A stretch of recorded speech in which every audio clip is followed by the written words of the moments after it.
So I plan to start the whole debate with some questions on the economy, then possibly moving over to trade, Atmanirbhar Bharat, and then like moving on to some bit about the net zero emissions that the government has talked about or is considering by 2050.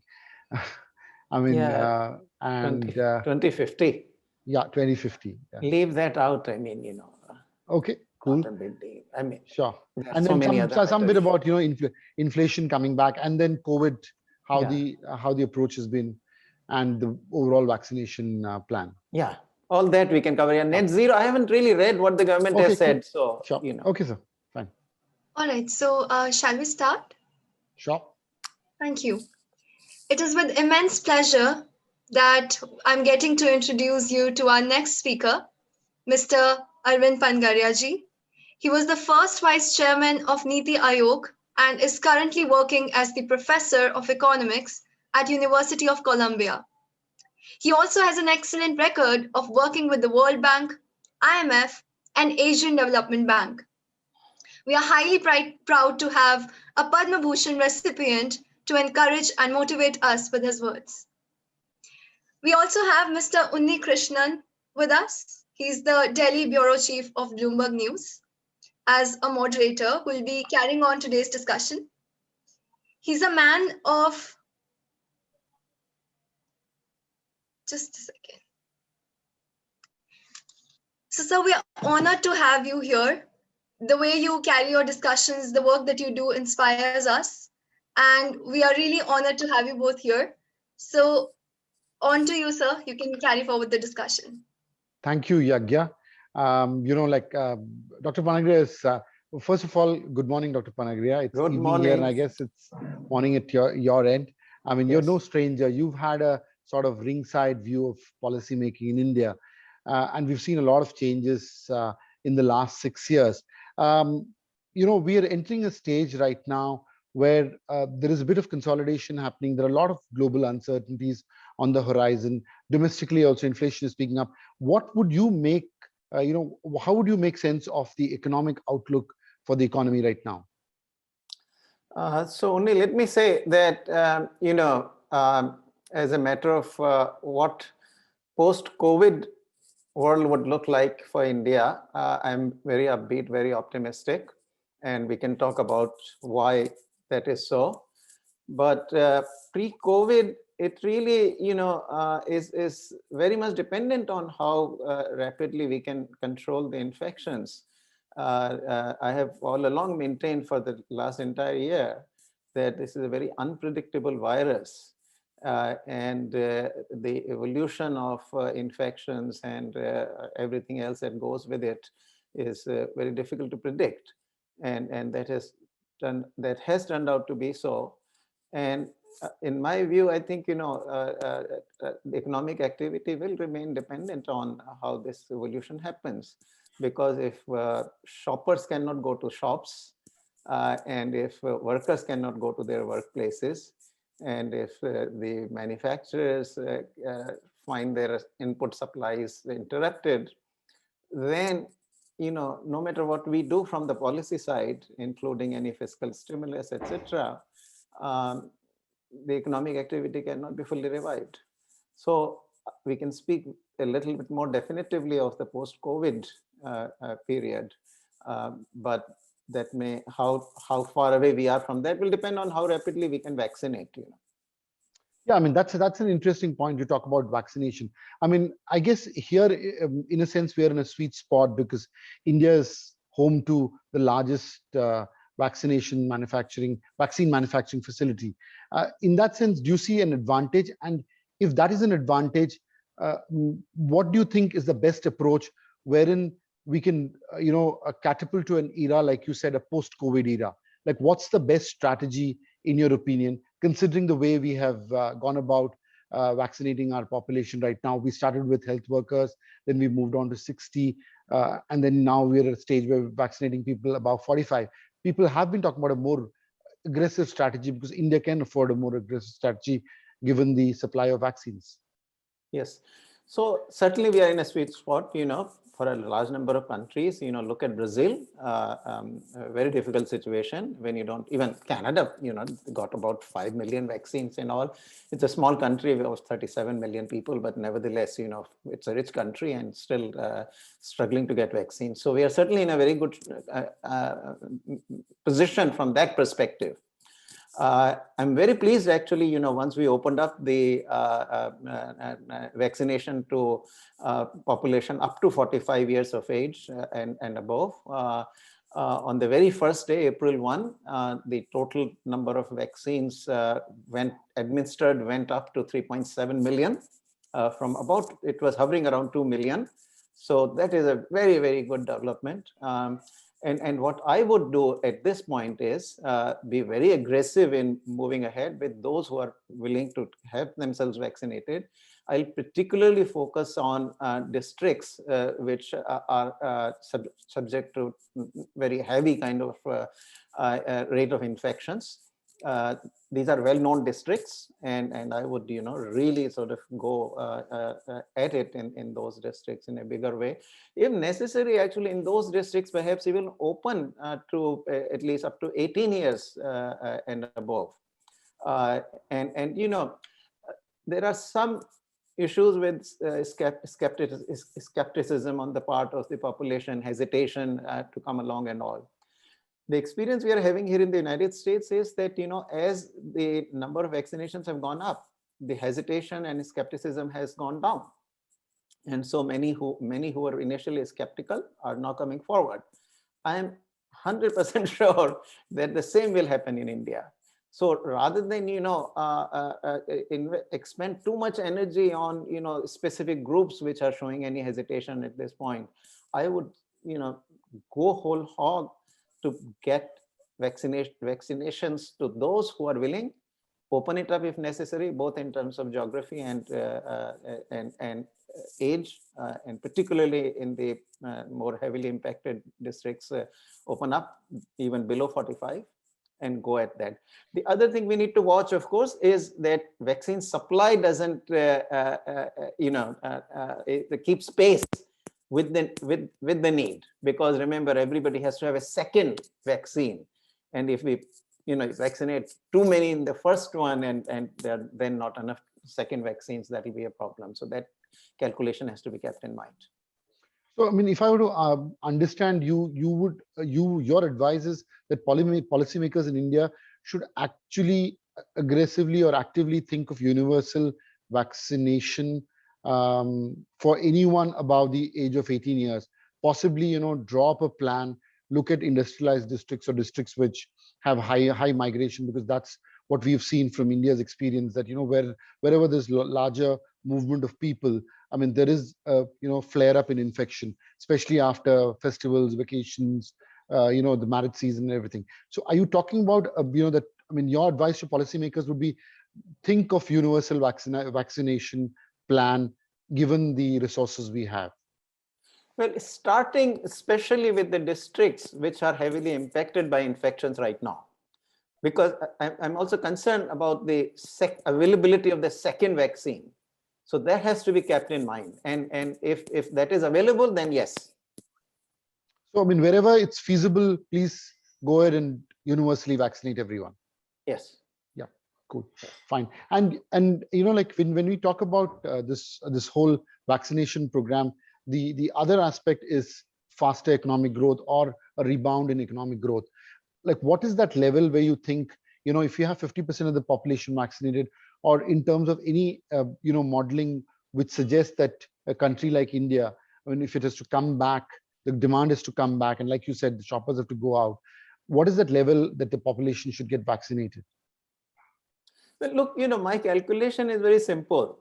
Even if we actually bring in the rate of vaccination per day to say 5 million, then we talk about 50 lakhs. Right, 5 million a day. Yeah. So then in 4 months, we can administer 600 million vaccine shots. That is 300 million people. That's roughly all 18 plus population in urban India. So it can be done in 4 months if we bring it up to 5 million per day. Given that, on April 1, we already reached 3.7 million, it seems to me that that is a feasible target. So in 4 months, we can get there. And even if we don't get 100%, you see 18 plus, if we get to something like, 85, 90%, we'll probably reach the herd immunity by that. Okay. So, I mean, I know that you're stressing a lot about vaccine. Let me ask you for a fair assessment, did we miss a golden opportunity at the start of the year when infections were coming down? We had vaccines or enough capacity of vaccines with one of the big manufacturer. Should we have more aggressively done it so that we could have possibly avoided some of the second wave or the ferocity of the second wave that we are seeing right now? So, I mean, I do not know what the ground situation was, but if we had the vaccines available, by all means, yes, we should have done that. And I personally, was very supportive of the government when it also approved Covaxin, even though the third phase results had not yet come out. Even the partial ones which have not come out, precisely for this reason, because from the first 2 phases, we know that the vaccine is safe and that it creates antibodies once administered. What we did not have was the efficacy, whether it's 80% efficiency or it exhibits maybe 50% efficiency. We didn't have any results on that at that time. But still, I was for it precisely for that reason, that it couldn't hurt to start vaccinating people even with Covaxin, because if it is safe and if it gives antibodies, then very likely, a reasonable efficiency will be shown, which was then subsequently shown. I mean, a ramp up in India's vaccination plan has come up with, India slowing down on exports. I mean, the whole debate about vaccine nationalism. Can a country like India afford to alienate some of the countries that have been promised vaccine supplies either directly through bilateral routes or through the COVAX initiative? I mean, what's your sense about it? I mean, we're seeing it everywhere. I mean, so to be fair to India, it's also joined the bandwagon, but the fact is that that's left a lot of poorer countries at peril. Yeah. Look, I mean, even international trade laws, forget the export side, to which I come in a second, but even on the import side, when there are emergencies or when there is big surge of imports, which threatens in a big way the domestic industry, the World Trade laws allow you to use anti-dumping duties or other safeguards. We permit those.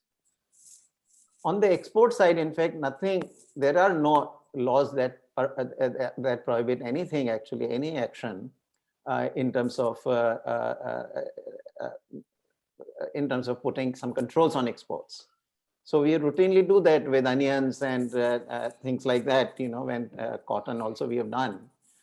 And vaccine, of course, there is a huge emergency. It's public health. We should certainly live to our responsibility to the rest of the world. There is no doubt. I have no qualms about that. And so we have actually stepped up on that. We have, done more than any other country, including China. We have exported 60 million units to about 75 countries. So we've really done our bit of the social responsibility to the rest of the world. But at the end of the day, every country looks first for its own population.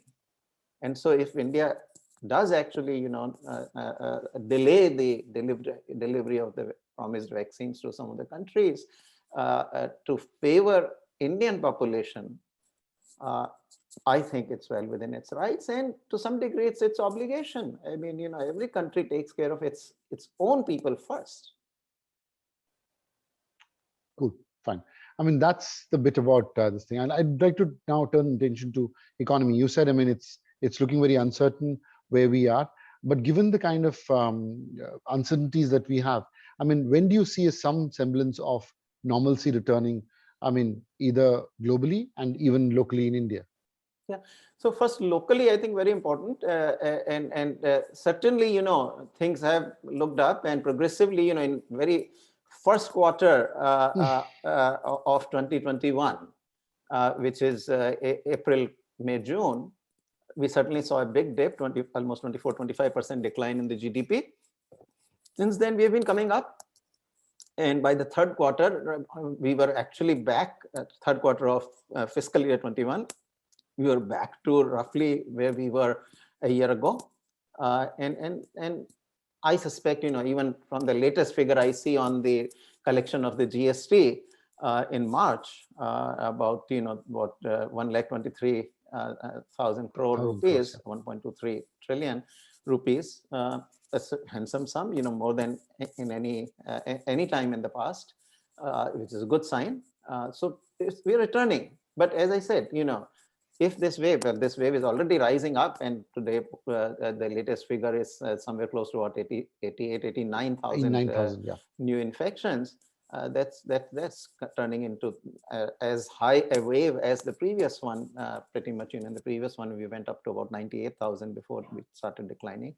So the challenge is there. But as I said, I think another 3 or 4 months we should be able to, because if we focus on the most impacted districts and do 5 million a day, I think we can get over this in 4 months maximally.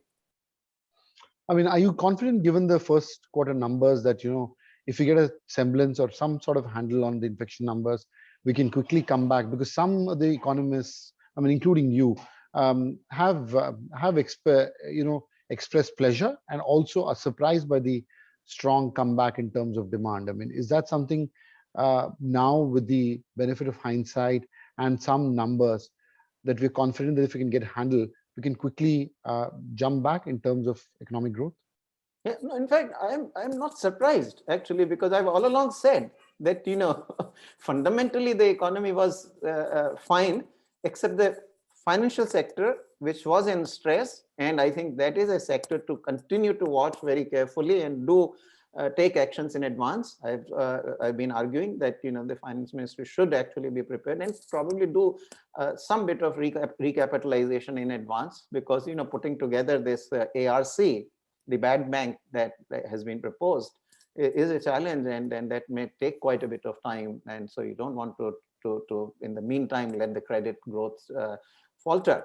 So that's something I would watch out and do something about.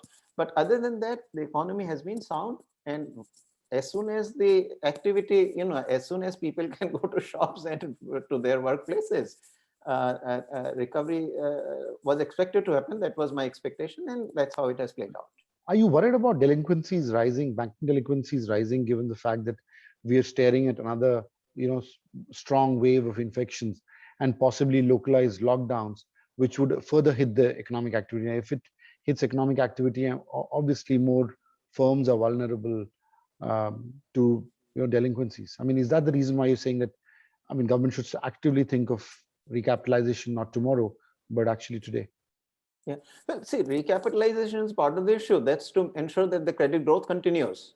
But the bankruptcies will also happen. Yes, and so it is connected, because as if bankruptcies begin to happen, then the bank's balance sheets actually goes haywire, and that's what one needs to guard against.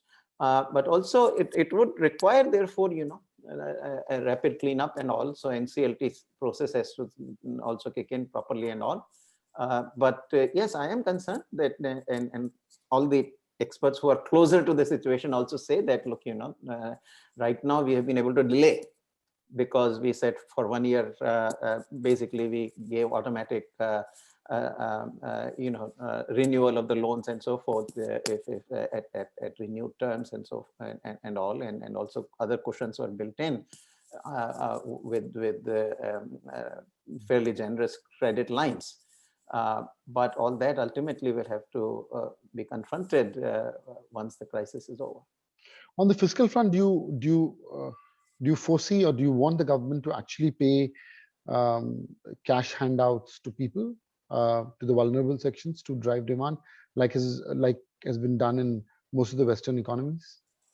No, that's wait and see. And, we actually did not do what the Western economies did because, initially we took a very conservative approach, which was exactly right. Because again, I go back to, we couldn't go to shop, couldn't go to work. So no stimulus could have done anything. Today, the stimulus can do a few things. It can translate into effective demand. And to the extent that workers can be at workplaces, some supply response can be generated. So there is some scope for it. But I think all this is provided for in the budget. The government is actually now trying to, clear its arrears very quickly. My own tax refund has come, so I sort of assume that that is happening to the others also, and the GST areas to the states and the payments to the companies which provided goods and services that were due. So all that can very quickly translate into demand, because this is money people are waiting for, and so it will turn into effective demand pretty quickly. But the government also has a big program on infrastructure, which ought to help both with the jobs, direct jobs, as well as increase expenditures. So I think that's all built into the, and our, for the last quarter, we had a very large expenditure built in, last quarter of the fiscal year 21, meaning January to March. So I hope that that expenditure has actually materialized. The plans were, almost like doubling of the expenditure in the fourth quarter compared to what had been originally planned, or compared to maybe the last year's expenditure. So we had that built in. And on the monetary policy side, what do you expect the RBI to do? RBI did a lot of heavy lifting during the peak lockdown, in terms of both on interest rates, and as well as putting off some of the loan repayments for both individual borrowers as well as for corporates. So Yes. I mean, no, and I also, think yeah. No, RBI did carry disproportionate burden on its back. There is no doubt during the crisis, because the fiscal policy was conservative. I think now the fiscal policy is moving in, and it will have to move in, because precisely for the reasons we said, that bankruptcies might happen and so forth. So, any credit guarantees that were given will have to come from the fiscal sources. And likewise, recapitalization will have to come from the fiscal side. So the fiscal is moving in. So it's a good coordination. RBI has not worried a whole lot about inflation, which kind of did go to 5 to 6%. But I personally endorse that because, when the economy is down, little bit of inflation happen. As prices rise, I think that also helps the businesses. Rising prices are good for businesses. And so I think it has done well. I have even said actually somewhere that since they are considering now the revisiting the inflation target, I would revise it by a percentage point upward, because I think with 4%, and then when you do plus minus 2, often the view that the RBI takes is that that is below 4. Which means, it's quite happy with the 2%, but it doesn't like 6%. And so it keeps the inflation too low. And my own judgment really is that in a growing economy, a little bit of inflation, I think, is a good thing.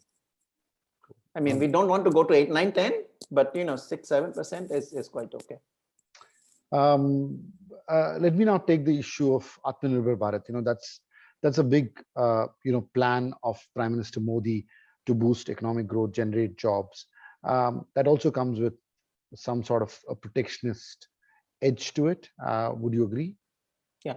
So I really think that, what Prime Minister has called the Atmanirbhar Bharat is a separate process on. And protectionism that has been happening is a separate process. I really don't connect the two, actually, because in any case, these increases in tariffs had begun to appear in the late 2017, and then it has continued. Whereas the very introduction of the term Atmanirbhar Bharat in the public discourse began in May 2020. I mean, that was the speech that the Prime Minister gave in May. That was the second kind of speech after that lockdown in March 2020. So so I don't think that rising tariffs and protection that has happened has much to do with Atmanirbhar Bharat. I think, you know, the Atmanirbhar Bharat is a different purpose to me, or at least in my reading on the part of the Prime Minister, because there is saying that, look, you know, we all need to be self-reliant. We ought to. So it is encouraging people to work, contribute to their own lives and be self-reliant. And in the end, you know, because of the poverty, India does depend, or large proportion of the population does depend on a large number of government programs, the NREGA, the subsidized food, PM Kisan, etc. So in a way, if at the household level, if you look at it, a lot of the poor households are not fully Atmanirbhar. And I see it in that sense that, you know, we need to create good jobs for the people. That would make us Atmanirbhar. I mean, we don't have to be self-sufficient, right? You know, I mean, protectionism has more to do with trying to get to self-sufficiency. But that's not what, you know, I mean, even when the But don't they go hand in hand, sir? Because the fact is that, you know, like if you have lower tariffs, you can possibly be more competitive when you make a finished crude and when you export it. You see, think of the opposite. That suppose you lower your tariffs, right? More imports will come in, but you'll have to pay for those imports. How will you pay? The only way I know is exports, because the other two ways, remittances or borrowing abroad, which is running further debt externally, you have limits on that. You can't do too much of that. So any expansion in imports will happen with expansion of exports. And when you are expanding exports, you are expanding your more efficient industries. And when you're contracting these imports through reduction in tariffs, you're contracting your inefficient industries, which is exactly what you ought to be doing. Yeah. And sometimes there is this this sort of sense, you know, that somehow we do more value added or something. You know, having more value added per unit of product is not that great. I mean, you can produce the entire aeroplane at home, but what good it is if the cost is 3 times of what it is in the world markets. On the other hand, you know, you can take mobile phone, you know, you can produce the entire mobile phone, but if you can't really sell it to anybody because the cost is so high, then you'll export maybe 100 mobile phones. But if your value added is only 10%, but you do the 10% at which you are really, really good, which makes you competitive, you can export 1 billion telephones. So your total value added is a lot more, even though your per mobile value added is small. I think that's where we don't understand this. You say, oh, we need more value added. But what if you're uncompetitive by adding more value to this of the same product domestically? Then you'll not be able to export much of it. So, you know, value added per unit may be small, but as long as you really kind of take over that part of the value added in the entire global economy, lots of good jobs. I mean, do you think the PLI scheme that's been rolled out, I mean, in various sectors, partially addresses those concerns? You know, again, the problem is that when I am bringing in investment, well, first problem is this, that already India's capital is tied up into very heavily capital intensive industries. And India's problem is jobs. So if you tie up your capital in these very heavily capital intensive industries, which for per unit of investment produce very little jobs. I mean, think of, you know, petroleum refining, that this large refinery, I mean, so probably, I'm not used to remember the numbers, but if you take the entire Reliance industry, you know, $100 billion worth of investment or probably more. How many jobs? Probably total jobs of 200,000. So already your capital is tied into these highly capital intensive industries, which crowds out the labor intensive industries where per unit of capital you can create many more good jobs for the people at the low end of the skill spectrum. Now, I think, the PLI also then encourages more kind of, investment. It's an investment based scheme that, invest so much, then I give you the subsidy. So evidently the capital intensive industries can meet those investment requirements more easily than the labor intensive industries can. So we are again pushing this into the capital intensive sectors. So I have a little bit of reservation. Also, what happens is that often when the subsidies, have a limited life, 5 years maybe, and likewise protection does the same thing. It brings in smaller firms. It does not, it's enterprises who figure, well, there is subsidy, there is protection. All I need to do, domestic market is therefore being secured for me through protection. I can make a quick profit there. So these firms that come in never have the global market in their minds. They come in for the domestic market. And so they are small scale, smaller. I mean, they will not be at equivalent within the given industry. They will not be producing at a scale that is commensurate to the globally competitive enterprises. I mean, good example is our auto industry. I mean, auto industry is fully protected, 125% tariff. So no automobiles actually are imported into India. I mean, rare ones here and there may be coming, but they are not. But lots of small auto plants exist. None is planning to export. So, we have less than 1% share in the global export market of automobiles. So yeah, that's a key takeaway from this debate then, like how to tweak the PLI scheme to suit India better. I mean, that's the food for thought for policymakers. So on that note, Dr. Panagarya, I think we've reached our allotted time. So it was interesting talking to you. It was a nice conversation. Thank you. Good. Thanks for hosting me. Yeah. Thank you.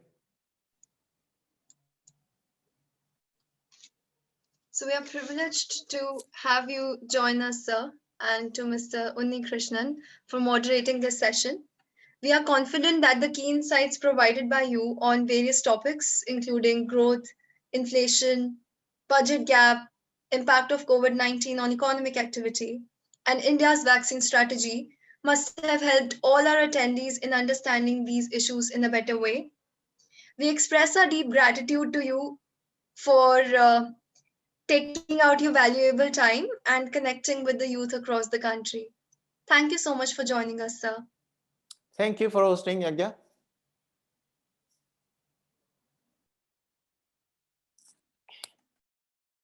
It's our honor, sir, to have you here, to have you talk with us.